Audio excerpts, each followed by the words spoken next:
The man was standing close enough to my grandfather that he could have whispered and still been heard clearly. He was not whispering. He was speaking at a normal, conversational volume, which was somehow worse. He said my grandmother's name. He said the exact time she left for her Thursday morning prayer group. He described what she had been wearing the previous week. Then he walked away through the pharmacy parking garage without looking back, as though he had just given someone directions to the nearest gas station. My grandfather stood beside his car with his keys in his hand and did not move for several minutes.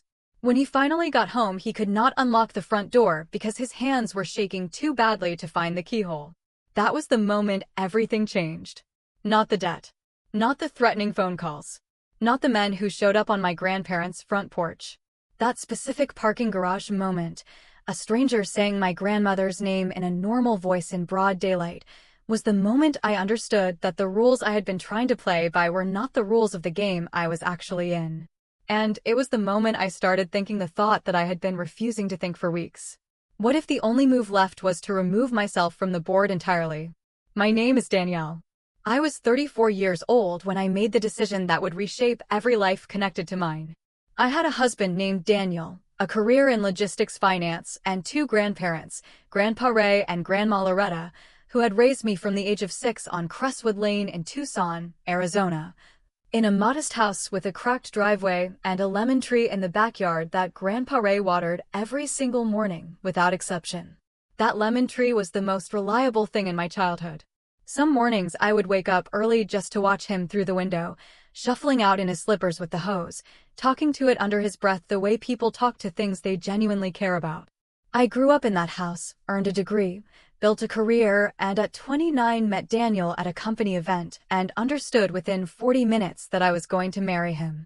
We did, 18 months later, under that lemon tree in the backyard, and the best photograph from that day is the one where Grandma Loretta is standing between us laughing so hard her eyes are closed. For 5 years after the wedding, our life was genuinely good.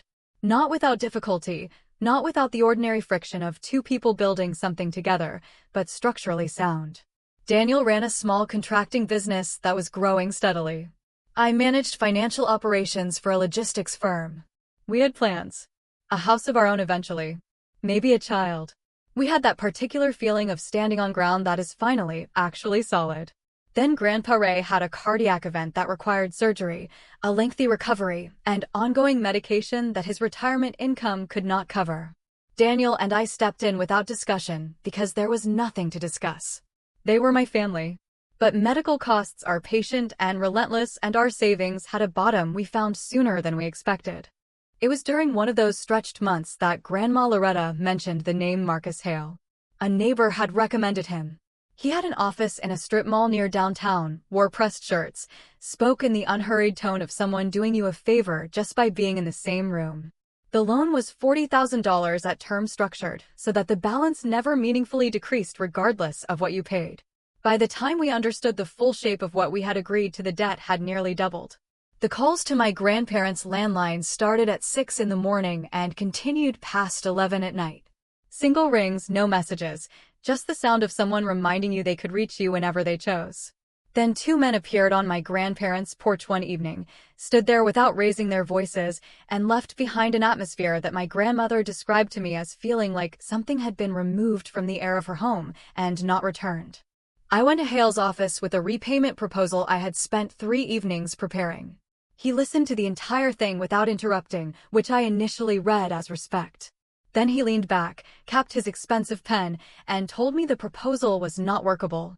He smiled while he said it. The kind of smile that is purely physical, muscle memory with nothing behind it. I saw a lawyer. The lawyer confirmed the interest structure was likely illegal and said there were grounds for action, but that the process would take a year or more, and that nothing about the day-to-day reality would change while the paperwork moved. What changed instead was my grandfather's behavior. He stopped sitting on the front porch in the evenings. He stopped going to the pharmacy alone. He answered the phone on the first ring, which he never used to do.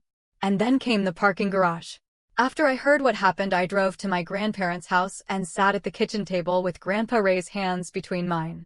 He had stopped shaking by then, but his eyes had a quality I had never seen in them before, a careful watchfulness that did not belong there, that had been put there by someone who had no right to put it anywhere near him. I stayed until late, drove home, waited for Daniel to fall asleep, and sat in the dark kitchen and let myself finally land on the thought I had been circling for weeks. Marcus Hale did not hurt people directly. He hurt the people they loved and then waited. My grandparents were not collateral damage in his campaign against me. They were the entire mechanism. Every threat, every late-night phone call, every stranger in a parking garage was designed to do one thing: remind me that he could reach them whenever he chose and that there was nothing I could do about it while I was still present in their lives, while I still existed as someone with people to lose. But what if I did not exist anymore? What if I stepped out of the picture so completely and so permanently that there was simply nothing left to use? No target, no leverage. Two elderly people with no living connection to a debt that had already been substantially paid. Men like Hale are practical above everything else. They do not maintain pressure campaigns against situations that cannot generate a return. Without me, there was no return. Without me, my grandparents became a problem with no solution worth the effort. I know how that logic sounds. I know the distance between identifying a strategy and actually executing it on your own life is not a small distance. I did not cross it that night. I crossed it over 3 weeks of watching Grandpa Ray flinch at sounds he used to ignore and watching Grandma Loretta check the front door lock before she would sit down to eat dinner in her own home. 3 weeks of watching people who had given me everything slowly be reduced by a man who saw them as a useful instrument. And before you decide what you think of the choice I made, I want you to sit with this question all the way to the end of this story.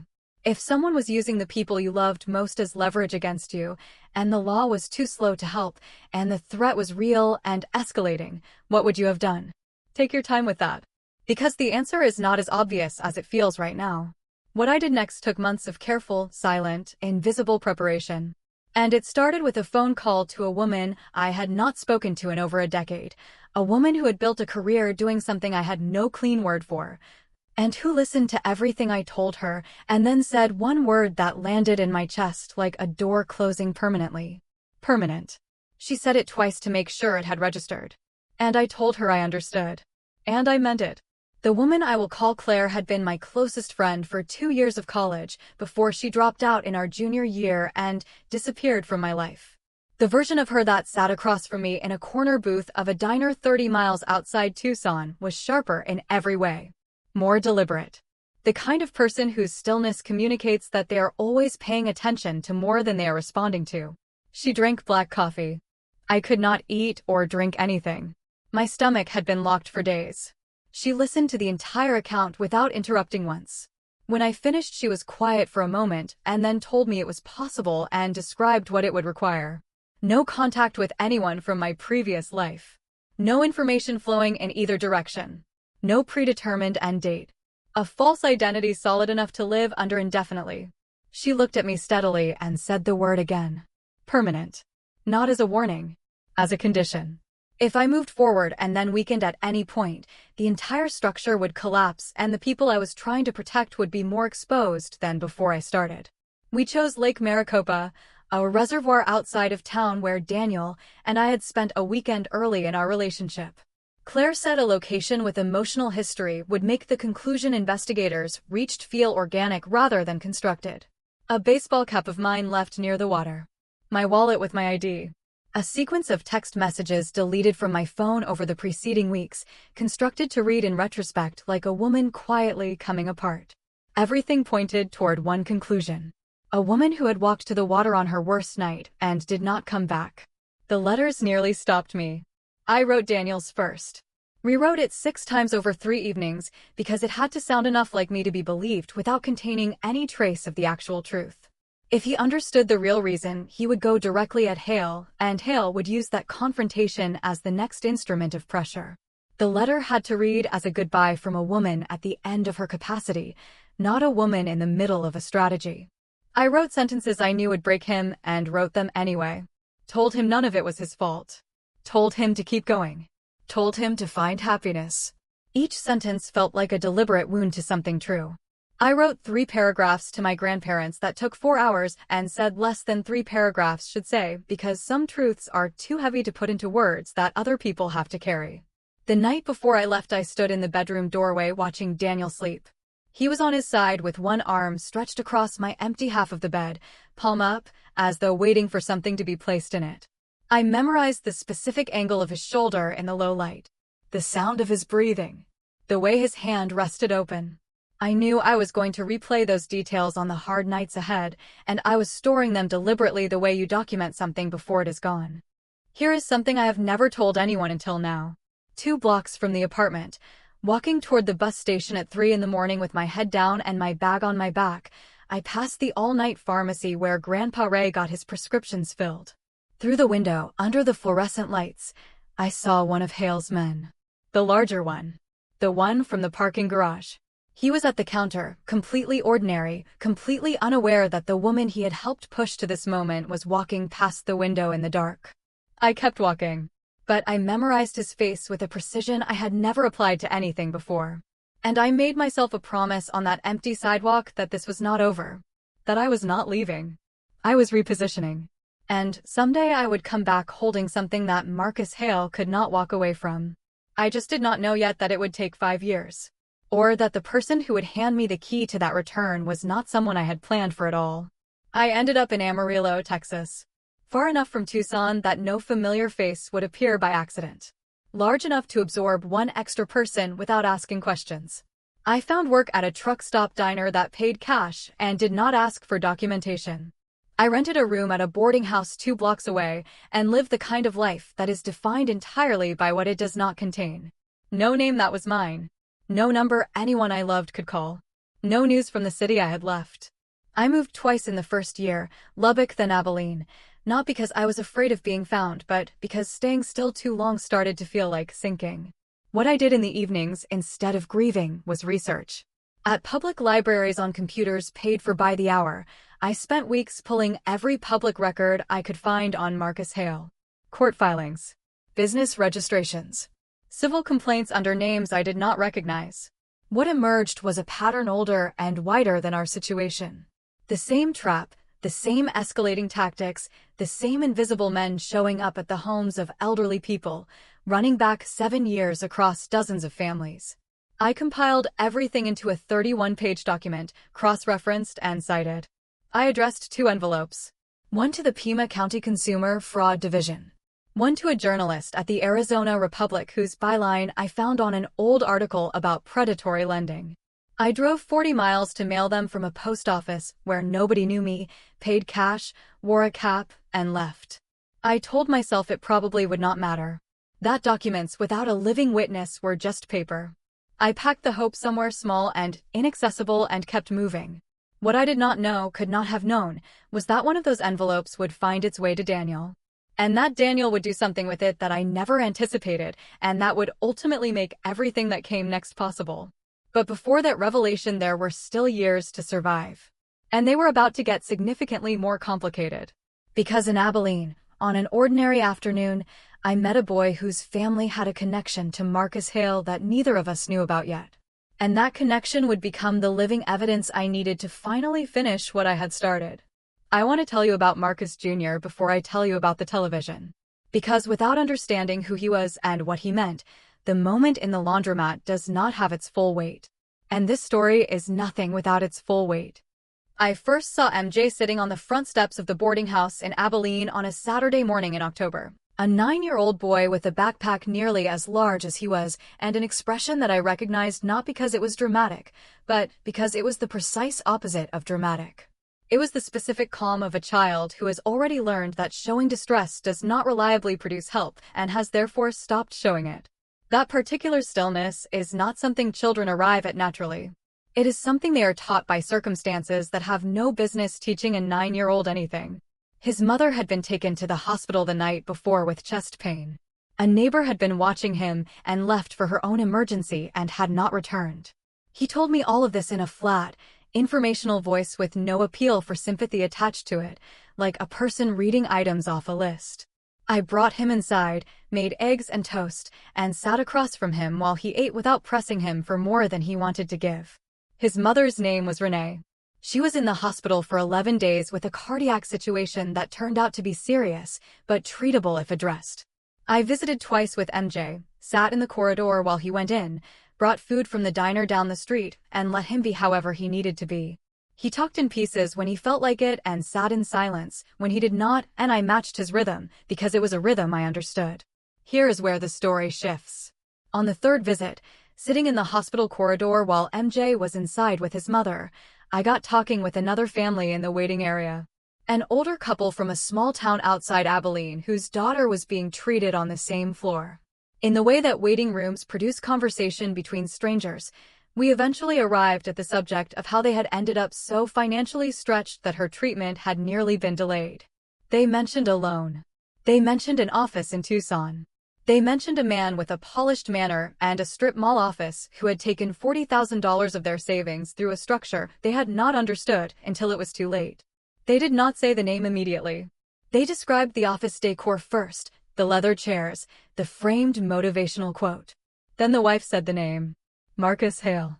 I kept my expression completely still. I asked a few careful questions over the next 20 minutes, nothing that would reveal why I was asking, just the natural follow-up questions of someone who was listening closely to a difficult story. What I learned was that this family was one of at least 6 from the Abilene and Lubbock area who had been caught in the same structure. Hale had apparently been expanding his operation east. And every family had the same profile. Medical emergency. Elderly or vulnerable adults. A debt that started manageable and became inescapable within months. MJ's mother Renee, it turned out, had also been approached by Hale's operation 18 months earlier when MJ's father left, and she found herself alone with a child and a medical bill she could not cover. She had declined. Something about the meeting had felt wrong to her, but she knew 3 women in her building who had not declined and who were now in the same cycle my grandparents had been pulled into. When she came home from the hospital and I told her carefully, without revealing my real name or my real history, that I was building a record of Hale's victims in the region and needed documented accounts, she did not hesitate. She called 2 of those women that same evening. I want to be honest about what this meant. When I mailed that anonymous document from a post office in a town 40 miles away, I had 31 pages of public record patterns and circumstantial evidence. What I now had 2 years later was something different. I had living witnesses. Real people with real names and documented financial harm who were willing to speak. I had Renee, who had refused Hale's loan but could describe the meeting and the methods. I had a pattern that extended from Tucson across 2 states. And I had my own story, which no document could replace, the story of a woman who had been pushed so far by this man's operation that she had staged her own death to protect her family. The evidence was becoming something with real weight, but I still had no safe way to attach my name to it. I was still officially dead. And Hale was still operating. Until the afternoon, everything changed in a laundromat on a corner in Abilene, on a rainy Wednesday, when MJ and I walked past a television mounted on the wall and I saw a face I had memorized in the dark of a bedroom doorway 5 years earlier. I need you to understand what it felt like to see Daniel's face on that screen. Not a photograph. Not a memory. Him, live under studio lights, older in the specific way that years of quiet grief age a person differently than ordinary time. The jaw sharper. The eyes carrying something behind them that had not been there when I knew him as the man who smiled with his eyes before the rest of his face caught up. MJ stopped when he realized I had and turned back to look at me with his head tilted at the angle he used when he was deciding how much a situation required from him. I walked into the laundromat and asked the woman at the counter to turn the volume up. She looked at my face and did it without asking why. The segment was about an ongoing investigation by the Pima County DA's Consumer Fraud Division into a predatory lending network operating across southern Arizona. The network had allegedly victimized more than 40 families over 8 years. An arrest was described as imminent. Daniel appeared as part of the investigative effort, introduced as a Tucson contractor who had spent 2 years independently compiling victim testimony and coordinating with a journalist and the DA's office. The reporter asked what had motivated him to pursue this for 2 years before bringing it to official channels. Daniel was quiet for 3 seconds. Then he said that someone he loved had been hurt by this operation, and that letting that be the end of the story had never been an option he was willing to accept. My anonymous document. The 31 pages I had mailed and then deliberately closed my mind around like a door because hoping they would matter was a luxury I could not afford. They had not disappeared. They had reached the journalist. The journalist had reached Daniel. And Daniel, operating from a position of having nothing left to lose because the person he loved was already gone, had spent 2 years turning my paper trail into a prosecutable case. He had done what I had protected him from being able to do while Hale still had leverage over us. And he had done it because of me. Because of an anonymous envelope mailed on a rainy afternoon by a woman he believed was dead. I stood on the wet sidewalk outside the laundromat with MJ beside me and felt something crack open in the center of my chest that had been sealed for 5 years. Not grief. Not relief. Something that lived between them and was more dangerous than either. It was the specific feeling of a plan that you stopped believing in a long time ago, suddenly revealing that it had been working the entire time without you. MJ said quietly, without looking at me, that he figured I knew the man from the television. I did not confirm it. He accepted that and said the rain was picking up and we should keep moving. I have thought many times since then about how much emotional intelligence it takes to say exactly the right thing at a moment like that. He was 10 years old. He already had more of it than most adults I have known. That night after he went to sleep, I sat at the small table in my room and wrote 2 pages of notes by hand. What I knew. What I could prove. What only I could provide that no public record or second-hand account could replace. Because here was what Daniel's investigation was missing. It did not have me. It did not have a living woman who had been forced to erase herself entirely to escape this man's reach. The most powerful piece of evidence in the entire case was sitting in a rented room in Abilene writing notes by lamplight. It was time to stop being dead. I want to tell you about the phone call before I tell you about everything it set in motion. Because the phone call itself was the hardest single moment in the entire 5 years. Harder than the night I left. Harder than the first week in Amarillo. Harder than any of the days in between where I carried the weight of knowing that Grandma Loretta was lighting candles for a woman who was still breathing. All of those things were hard in the way that enduring is hard. The phone call was hard in the way that choosing is hard. I was choosing to break back through a wall that I had built to protect people. And I could not fully predict what would be standing on the other side of it. I contacted Claire first through the emergency channel we had set up before I left, a specific type of post in a specific public forum that meant one thing to her and nothing to anyone else. She responded within 48 hours. We spoke through an encrypted messaging system, and she told me the legal landscape around her own situation had shifted enough that she was willing to provide a corroborating account of the steps she had taken. She said it in her usual efficient tone, but I heard something underneath it that I recognized because I was feeling it too. The particular exhaustion of a story that has been held in secret long past the point where the secret still serves its purpose. I spent 3 days writing my full statement. Real name at the top. Every date. Every conversation I could reconstruct accurately. The meeting in Hale's office. The men on the porch. The parking garage. The night I made the decision. The construction of the letters. The lake. The boarding house in Amarillo. The library computers. The post office 40 miles from Abilene. All of it. I signed it with a hand that shook slightly on the first letter of my name and steadied itself by the last, which felt like a small accurate metaphor for everything. Mailed it to the Pima County DA with a cover letter identifying myself, explaining the full context, and stating my willingness to appear in person and testify under oath. Then I called Daniel. His number had not changed. My fingers found it without having to think, the way the body preserves certain things regardless of what the mind decides to release. It rang 4 times. On the 4th ring, I almost ended the call. Then his voice came through the speaker, cautious and neutral, the hello of someone answering a number they do not recognize. I said his name. Just that. 1 word. And what followed was the most complete silence I have ever experienced. Not empty. The opposite of empty. Saturated with 5 years of everything that had been accumulating with nowhere to go. When he finally spoke again, the composure he had been carrying was gone entirely, and what was underneath it was just him, unguarded in a way I had never heard before. He said my name like he was testing whether the words still worked. I told him I was alive. I told him I was sorry. I started to explain the reason, and he stopped me and said something I had not anticipated. He said he knew. Not in a factual sense, but in the way that he had never been able to fully close the door on the possibility. He said he had read the letter I left 100 times looking for the version of me that would actually choose to leave without a real reason, and had never been able to find her. He said the lake had never entirely convinced him. That he had kept that doubt locked away for years because acting on it without certainty would have put my grandparents through something he was not willing to do to them on a feeling. Then he told me something that changed the shape of the entire story in my mind. He said that 18 months ago, through the journalist he had been working with, a detail had surfaced in the anonymous document that only I would have known to include. A reference to a specific civil complaint filed under a business name that I had found through a very particular search path that would have required knowing exactly where to look. The journalist had flagged it to him. Daniel had looked at it and understood immediately that the document had not been assembled by a law enforcement researcher or a professional investigator. It had been assembled by someone who knew the case from the inside. Someone who was present for it. He said he had not told anyone, not the journalist, not the DA, not my grandparents. He had sat with that knowledge for 18 months, working the case, keeping the information sealed, waiting. He had been protecting me, while I was protecting everyone else.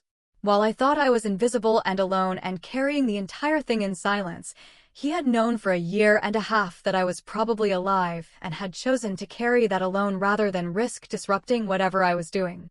I could not speak for a moment.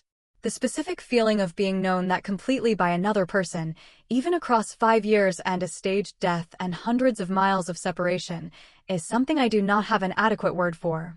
The DA's office moved quickly once my statement arrived. Claire's corroborating account was filed within a week.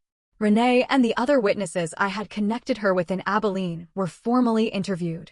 The case, which had already been strong, became airtight. Marcus Hale was arrested on a Tuesday morning in April, in his office, in his leather chair, under his framed motivational quote about opportunity. I was sitting on the front steps of the boarding house with Daniel on the phone when the notification appeared on my screen. I read it to him out loud. He was quiet for a moment, and then he exhaled in a way that contained something much larger than relief. For the first time in 5 years, I let myself cry without stopping or measuring it. Not out of sadness. Out of the strange physical response the body has when it has been carrying something enormous for a very long time, and suddenly, that thing is no longer there. The body does not know immediately what to do with the absence of the weight. So it cries. MJ came out and found me on the steps and sat down beside me without asking for context, waited until I looked at him, asked quietly whether it was good news or bad news, received the answer that it was good, nodded once, and said then it made sense. He went back inside to put the groceries away. He was 10 years old, and he already understood that sometimes the most important thing you can do for someone is simply confirm that what they are feeling is allowed. I want to ask you something before we get to the ending, and I want you to actually think about it rather than just reacting. Everything I did, every choice I made from that parking garage forward, I made to protect people I loved from a threat the legal system was too slow to address. I caused real pain to the people I was trying to protect. They mourned me. They carried that grief for years.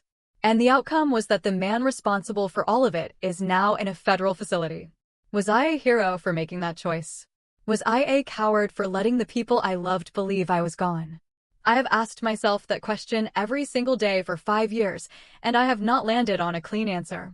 I am genuinely asking you, because I think the answer you give says something important about what you believe love is actually allowed to cost.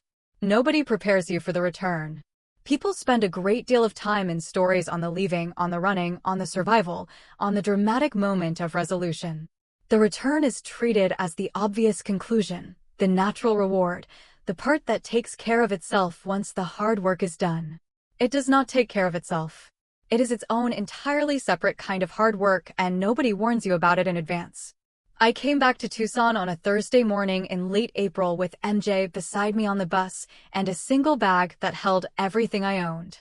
The city appeared through the window the way places do when you have been away long enough that your memories of them have become more real than the actual place. And then the actual place reasserts itself, and there is a brief disorienting moment where the two versions have to reconcile. The desert light was exactly as I remembered it.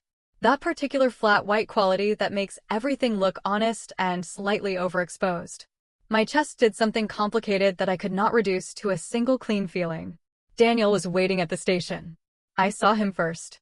He was standing near the main entrance with his hands in his jacket pockets, scanning arriving passengers with the specific focused patience of someone who has trained themselves to wait and has become very good at it. When his eyes found me, he went still. Completely still. The way a person goes still when something they have rehearsed in their mind for a very long time is suddenly happening in the actual world, and all the rehearsal turns out to be completely inadequate preparation for the reality. I stopped walking. MJ stopped beside me without being asked, reading the situation with his usual accuracy.